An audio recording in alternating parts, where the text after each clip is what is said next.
یہ آواز 1300 سال سے اس سرزمین کی جان تھی، اسلام کی آواز، خلافت کی آواز، مسلمانوں کے اتحاد کی آواز۔ لیکن پھر وہ آیا جس نے اس آواز کا گلا گھونٹ دیا۔ یہ ہے سن 1919 کا ترکی، دی سک مین آف یورپ۔ صدیوں کی شان و شوکت کے بعد اب ڈیتھ بیڈ پر پڑا تھا۔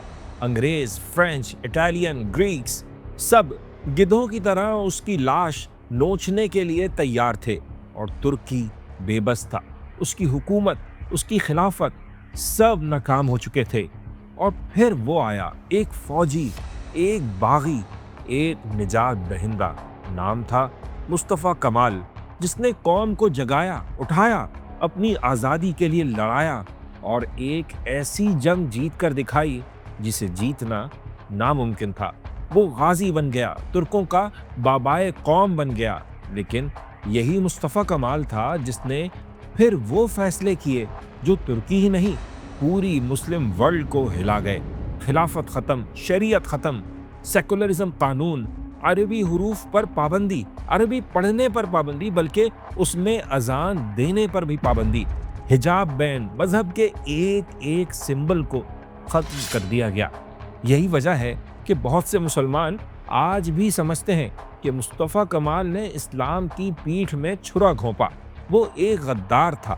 لیکن کیا واقعی ایسا تھا؟ آخر کون تھا اصل اتاتürk؟ ترکی کو بچانے والا ہیرو یا اسے بیچنے والا ولن؟ ایک مرد حر یا علامہ اقبال کے الفاظ میں ترک ناداں؟ آج دریچہ پر جانیں گے مسلم تاریخ کی سب سے کمپلیکس، کنٹروورشل اور بہت ہی مشکل پرسنالٹی کے بارے میں، آپ کے سبسکرائب کے ساتھ۔ مصطفیٰ 1881 میں سالونیکا میں پیدا ہوئے، جو تب سلطنت عثمانیہ کا ایک بہت اہم یورپی شہر تھا اور آج یونان کا پارٹ ہے۔ یہ وہ زمانہ تھا جب سلطنت اندر سے بھی ٹوٹ رہی تھی اور باہر سے بھی۔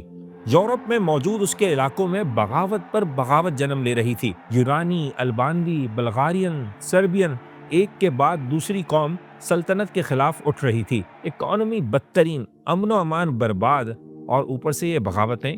تبھی تو سلطنت کو سک مین آف یورپ یعنی یورپ کا مرد بیمار کہا جاتا تھا۔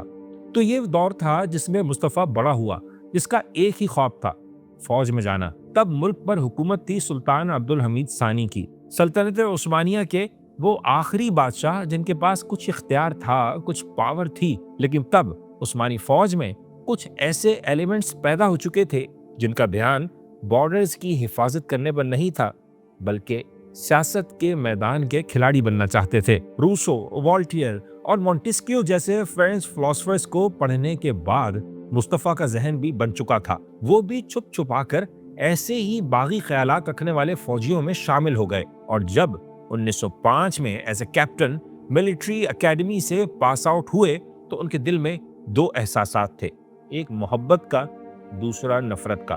محبت اپنی ترک قوم سے، مغرب کی ترقی، سائنس اور ماڈرنزم سے، اور نفرت سلطنت عثمانیہ سے، جو ان کے خیال میں ایک پرانے زمانے کا کرپٹ سسٹم ہے جس میں سلطان ایک ڈکٹیٹر ہے اور وہی قوم کے زوال کا ذمہ دار بھی ہے۔ یہ خیالات رکھنے والے مصطفیٰ اکیلے نہیں تھے۔ عثمانی آرمی میں ایسے فوجیوں کی تعداد بہت زیادہ تھی۔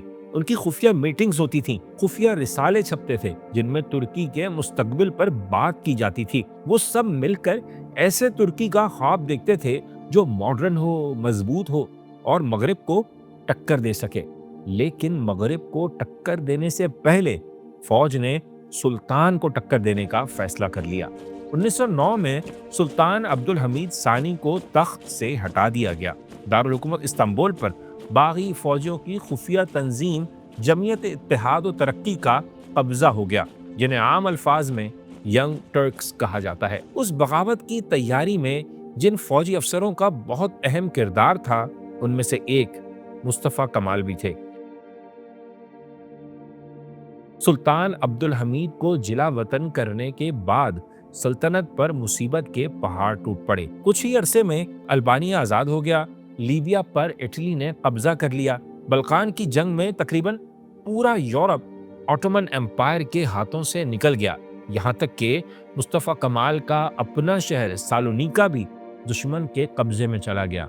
یہ سب کیا غم تھا کہ 1914 میں سلطنت نے، بلکہ یہ کہنا زیادہ بہتر ہوگا کہ مصطفیٰ کمال کے ہم خیال ینگ ٹرکس نے ورلڈ وار میں جرمنی کا ساتھ دینے کا فیصلہ کر لیا۔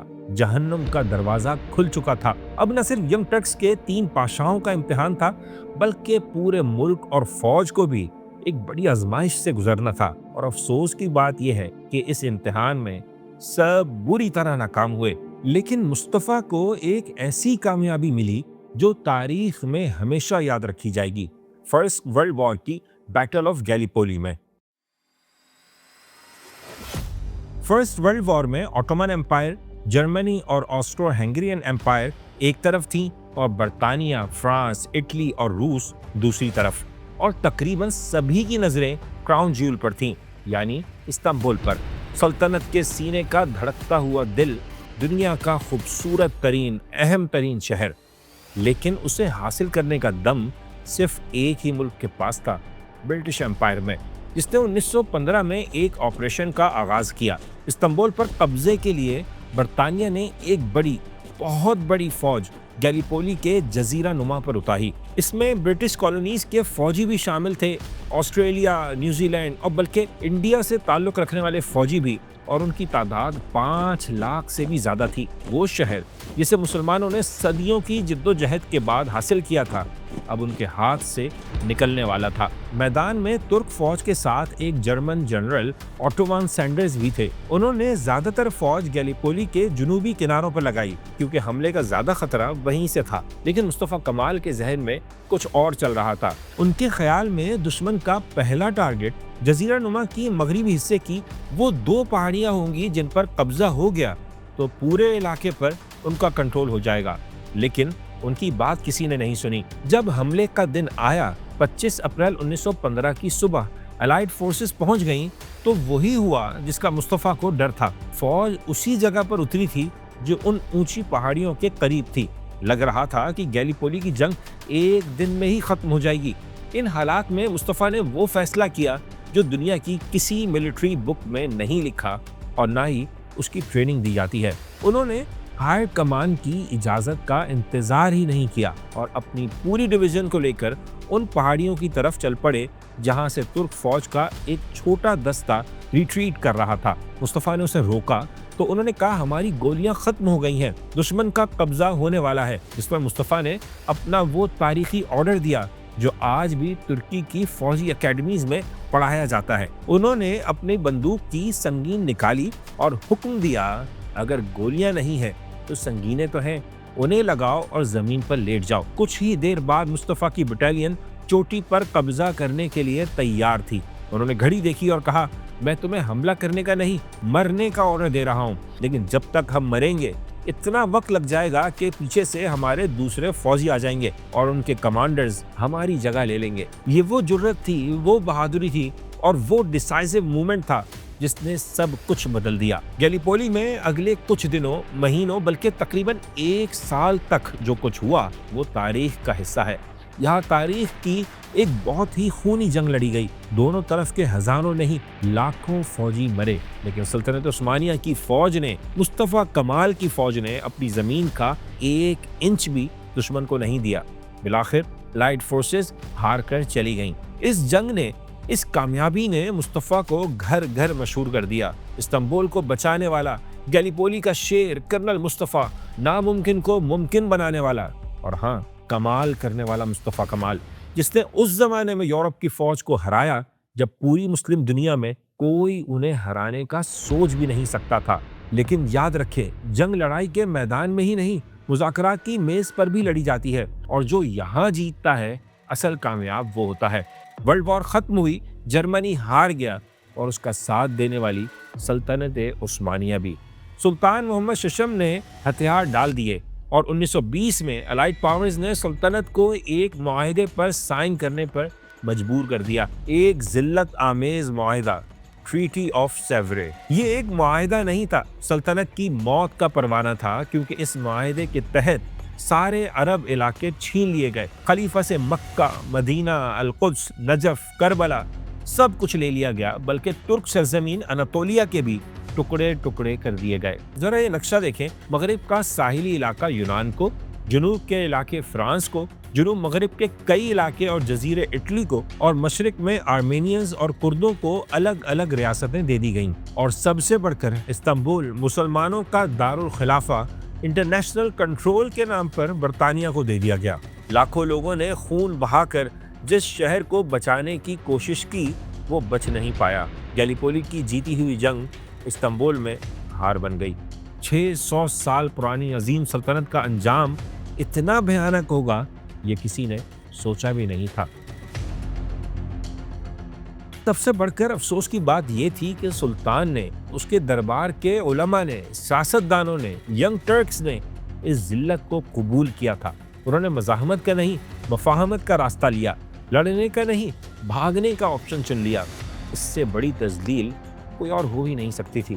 اب عثمانی فوج کو آرڈر تھا ہتھیار ڈال دیں، اور یہ حکم سب نے مانا سوائے ایک جنرل کے، وہی جنرل جو گیلیپولی کا ہیرو تھا، وہی جو اب سلطان کے خلاف بھی بغاوت کا اعلان کرنے والا تھا اور ایک مردہ قوم کو دوبارہ زندہ کرنے والا تھا۔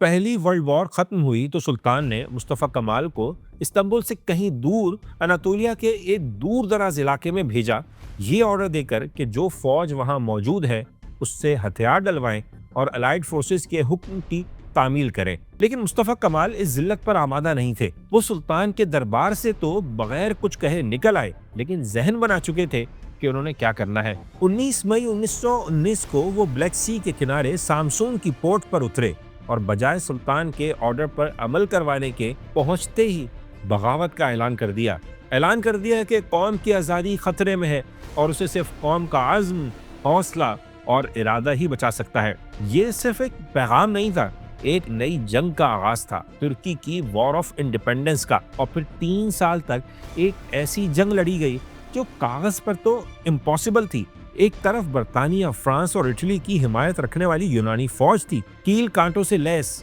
اپنے زمانے کے ہر جدید ہتھیار کے ساتھ بہت تیزی سے اپنے قدم آگے بڑھا رہی تھی۔ جن علاقوں پر وہ صدیوں سے اپنا حق جتاتی تھی اب اسے واپس مل رہے تھے۔ اور دوسری طرف تھی مصطفیٰ کمال کی ٹوٹی پھوٹی فوج، بلکہ وہ تو کوئی آرگنائز آرمی تھی ہی نہیں۔ یہاں تو کچھ کسان تھے، سابق فوجی تھے اور عام شہری جو اپنے گھروں کو بچانے کے لیے نکلے تھے، اپنے گاؤں، شہروں اور ملکوں کو بچانے کے لیے نکلے تھے۔ نہ ان کے پاس جدید ہتھیار تھے، نہ ہی وردیاں اور نہ ہی پورا راشن، لیکن دشمن جانتے نہیں تھے کہ اس فوج کے پاس ایک چیز ایسی ہے جو دشمن کے پاس نہیں، آزادی کا جذبہ، اور ان کے پاس وہ کمانڈر بھی ہے جو ملٹری جینیس ہے۔ تو بغاوت کے اعلان کے بعد مصطفیٰ کمال نے انقرہ میں ایک نئی گورنمنٹ بنانے کا اعلان کر دیا، ایک باغی پارلیمنٹ جس کا نام گرینڈ نیشنل اسمبلی رکھا گیا۔ اس اعلان کا مطلب تھا کہ بچے کچے ترکی میں 2 پیرلل گورنمنٹس ہیں، ایک استنبول کی غلام حکومت اور دوسری انقرہ کی آزاد حکومت۔ اور حیرت کی بات یہ ہے کہ عوام نے سلطان کا نہیں، جرنیل کا ساتھ دیا۔ اب ترک قوم ایک جھنڈے تلے متحد تھی۔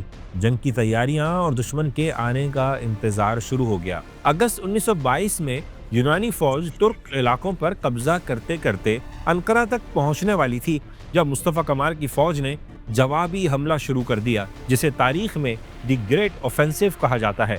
صرف کچھ ہفتوں میں کسی بھی ماڈرن اسلحے کے بغیر صرف جذبے کی طاقت سے ترک فوج نے یونانیوں کو ایسی شکست دی کہ وہ کبھی نہیں بھولیں گے۔ 9 ستمبر 1922 کو ترک فوج نے انہیں اپنے آخری شہر سے بھی نکال دیا۔ سمرنا یعنی موجودہ ازمیر میں کامیابی کے ساتھ جنگ آزادی مکمل ہو گئی۔ یہ اتنی بڑی کامیابی تھی کہ اس کی گونج پوری مسلم ورلڈ میں محسوس کی گئی۔ علامہ اقبال نے اپنی مشہور اور طویل نظم طلوع اسلام اسی کامیابی کے بعد لکھی تھی، اور مصطفیٰ کمال کے لیے جو الفاظ انہوں نے ادا کیے وہ یہ تھے: ربودہ ترک شیرازی دل تبریز و کابل را، صبا کرتی ہے بوئے گل سے اپنا ہم سفر پیدا۔ یعنی ترک شیرازی مطلب مصطفیٰ کمال نے ایران سے افغانستان تک دنیا بھر کے مسلمانوں کے دل جیت لیے ہیں۔ اب ناکامی نہیں، کامیابی ہاتھ میں تھی۔ اور مصطفیٰ کمال اس پوزیشن میں تھے کہ مذاکرات کی میز پر جیت سکیں۔ انہوں نے بزدلی سے کیا گیا سیورے کا معاہدہ پھاڑ دیا اور الائیڈ فورسز کو ایک نئی ٹریٹی پر مجبور کیا۔ پھر 1923 میں ٹریٹی آف لوزان پر سائن ہوئے اور وہ ترکی بنا جسے ہم آج جانتے ہیں۔ مصطفیٰ کمال اب صرف جنرل نہیں تھے، اب وہ غازی تھے، غازی مصطفیٰ کمال پاشا، اور یہیں سے ان کا وہ سفر شروع ہوا جس نے انہیں اتا ترک بنایا، یعنی ترکوں کا بابائے قوم۔ مصطفیٰ کمال نے ایک ہاری ہوئی جنگ جیت لی، ترکی کو باہر کے دشمنوں سے بچا لیا، لیکن اصل جنگ اب بھی باقی تھی، اندر کے دشمنوں سے جنگ۔ میں نے پہلے بھی بتایا کہ ترک جنگ آزادی کے بعد ملک میں پریکٹیکلی دو گورنمنٹس تھیں، استنبول کی حکومت، سلطان کی پرانی بے اختیار حکومت، اور دوسری انقرہ میں مصطفیٰ کمال کی نئی انقلابی حکومت۔ اور جس طرح ایک نیام میں دو تلواریں نہیں رہ سکتی، اسی طرح کسی بھی ملک میں دو پیرالل گورنمنٹس نہیں ہو سکتی۔ اس لیے جنگ آزادی ختم ہونے کے کچھ ہی دنوں بعد مصطفیٰ کمال نے اپنا پہلا سب سے اہم قدم اٹھایا۔ 1 نومبر 1922 کو ان کی گرینڈ نیشنل اسمبلی نے ایک قانون منظور کیا جس کے تحت 600 سال پرانی سلطنت عثمانیہ کو ختم کر دیا گیا۔ سن 1299 میں شروع ہونے والا سفر بالآخر 1922 میں اپنے اختتام کو پہنچا، اپنوں ہی کے ہاتھوں۔ اب یہاں جمہوریہ ترکی کا راج ہوگا۔ یہ اسلامک ورلڈ کی پہلی ڈیموکریسی تھی۔ آٹومن امپائر ختم ہونے کے ساتھ آخری عثمانی سلطان محمد ششم کو جلا وطن کر دیا گیا، سلطنت مر گئی، لیکن ایک ادارہ باقی تھا، ایک ایسا پاورفل ادارہ جو سب سے پرانا تھا، سب سے مقدس بھی، اور ہاں سب سے زیادہ طاقتور بھی۔ یہ تھا خلافت کا ادارہ۔ آخری عثمانی سلطان اب بھی خلیفۃ المسلمین تھا۔ مصطفیٰ کمال نے اس عہدے کو ختم نہیں کیا، بلکہ محمد ششم کی جگہ ان کے خاندان کے ایک نئے فرد عبد المجید دوم کو نیا خلیفہ بنا دیا۔ صرف نام کا خلیفہ، بغیر کسی اختیار کا، بغیر کسی سیاسی طاقت کا خلیفہ۔ پوری مسلم دنیا میں ایک بھونچال آ گیا، اور سب سے زیادہ ہندوستان میں۔ خلافت کو بچانے کے لیے یہاں کے مسلمانوں نے تحریک خلافت کا آغاز کیا۔ مسلمان دنیا بھر میں انگریزوں سے لڑے تھے، صرف اس لیے کہ وہ اپنی خلافت کو بچائیں جو ورلڈ وار میں برطانیہ سے لڑ رہی تھی۔ لیکن اب وہی بندہ جسے وہ اپنا ہیرو سمجھ رہے تھے، خلافت کی جڑیں کاٹ رہا تھا۔ یہ بات کوئی برداشت نہیں کر رہا تھا۔ لیکن کوئی بھی حکمران ہو، خصوصاً فوجی حکمران، تو وہ اپنے لیے کوئی ٹیمپریری خطرہ بھی نہیں دیکھنا چاہتا۔ خلافت اب مصطفیٰ کے ٹارگٹ پر تھی، اور آخر 3 مارچ 1924 کو انہوں نے اپنا سب سے متنازع فیصلہ کر لیا۔ ان کی گرینڈ نیشنل اسمبلی نے ایک قانون پاس کیا اور خلافت کے ادارے کو ہمیشہ کے لیے ختم کر دیا۔ آخری خلیفہ بلکہ پورا عثمانی خاندان ملک سے نکال دیا گیا۔ 1300 سال سے قائم خلافت کا ادارہ بھی اپنے اختتام کو پہنچا، اور وہی علامہ اقبال جنہوں نے طلوع اسلام جیسی شاہکار نظم لکھی تھی، کہہ اٹھے چاک کر دی ترک ناداں نے خلافت کی قبا۔ یہاں سوال پیدا ہوتا ہے، کیوں؟ آخر مصطفیٰ کمال نے ایسا کیوں کیا؟ آئیں اب اس کیوں کا جواب ڈھونڈتے ہیں، کیونکہ یہ بہت اہم ہے۔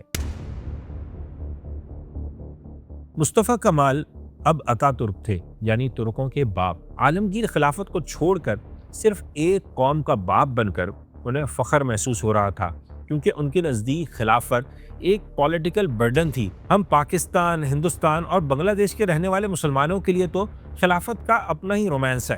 ہم اسے ایک مقدس چیز سمجھتے ہیں کیونکہ یہ مسلمانوں کے اتحاد کی علامت ہے، لیکن قوم پرست نظریہ رکھنے والے اتا ترک چیزوں کو کسی اور نظر سے دیکھ رہے تھے۔ کہنے کو تو عثمانی سلطان دنیا بھر کے مسلمانوں کا خلیفہ تھا، اور فرسٹ ورلڈ وار میں اس نے انگریزوں کے خلاف جہاد کا فتویٰ بھی دیا تھا تاکہ دنیا بھر کے مسلمان ان کا ساتھ دیں۔ لیکن ہوا کیا؟ عثمانیوں کی اپنی حکومت میں موجود عرب مسلمانوں کی بڑی تعداد نے بغاوت کر دی۔ وہ ترک مسلمان بھائیوں کے مقابلے میں انگریزوں سے مل گئے۔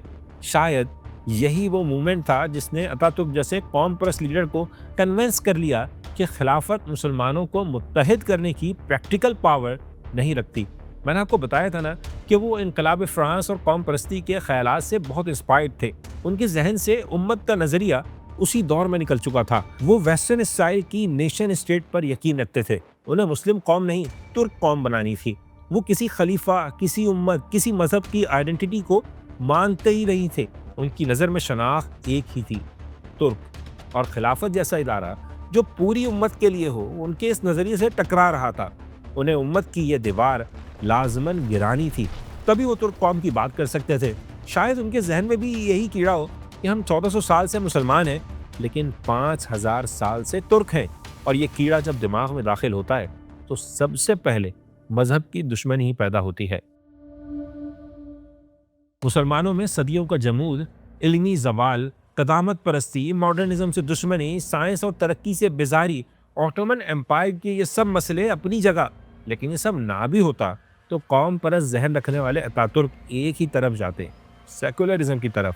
ان کے خیال میں یورپ نے چرچ کو ریاست سے نکال کر جو ترقی کی، ترکی کو بھی یورپ کی طرح آگے بڑھنا ہے تو ایسا ہی کرنا ہوگا۔ انہوں نے اسلام کو ریاست، قانون، تعلیم اور عوامی زندگی سے مکمل طور پر نکالنے کا کام شروع کر دیا۔ کہا کہ مذہب انسان کا ذاتی معاملہ ہے، بندے اور خدا کے درمیان کا معاملہ ہے، اسے اسٹیٹ یا سوسائٹی کی راہ میں رکاوٹ نہیں بننا چاہیے۔ اور پھر مصطفیٰ کمال اتاترک نے اپنی پوری ریفارمز کا آغاز کر دیا اور اس کی بنیاد رکھی کٹر سیکولرزم پر، ایک ایسا سیکولرزم جسے دیکھ کر دنیا بھر کے مسلمانوں کی آنکھیں کھل گئیں کہ اگر سیکولرزم یہ ہے تو ہماری اس سے توبہ ہے، کیونکہ اتاترک کا سیکولرزم اس سیکولرزم سے بالکل الگ تھا جو کتابوں میں لکھا ہے۔ دنیا بھر میں سیکولرزم کی تعریف یہ ہے کہ سب کو اپنے مذہب پر عمل کرنے کی کھلی آزادی ہوگی، لیکن اتاترک کا سیکولرزم بالکل مختلف تھا، یہ کہ کسی کو بھی اپنے مذہب پر، خاص طور پر اسلام پر عمل کرنے کی بالکل اجازت نہیں ہوگی۔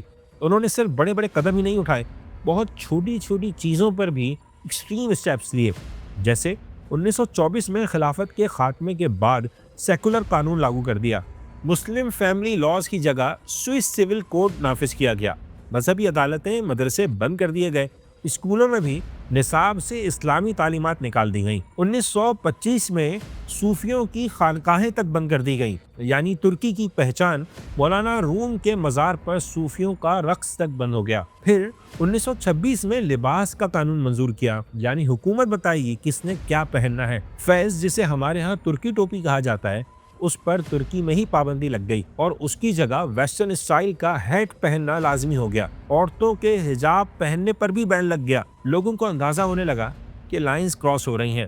پروٹیسٹ شروع ہوئے لیکن انہیں سختی سے کچل دیا گیا۔ کئی اہم رہنماؤں کو باغی قرار دے کر پھانسیاں دے دی گئیں۔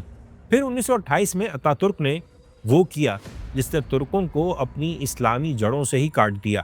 ترکی زبان جو عربی الفابیٹ یعنی الف بے میں لکھی جاتی تھی، اسے بدل کر لیٹن الفابیٹ میں کر دیا، اور اس معاملے میں اتاترک اتنا انوالو ہو گئے کہ انہوں نے یہ نئے الفابیٹ خود اپنے ہاتھوں سے بنائے۔ کہنے کو تو یہی کہا گیا کہ اس سے ترکی مغربی ملکوں کے قریب آئے گا، تعلیم عام ہو جائے گی، لیکن اصل مقصد تو آپ بھی سمجھ ہی گئے ہوں گے، مسلمان ترکوں کو اپنے اسلامی ماضی، اپنی تاریخ اور قرآن سے کاٹنا۔ یہاں تک کہ 1932 میں عربی زبان میں اذان دینے پر بھی پابندی لگا دی گئی۔ ذرا ایک منٹ کے لیے سوچیں، ترکی زبان میں اذان کیسی ہوگی؟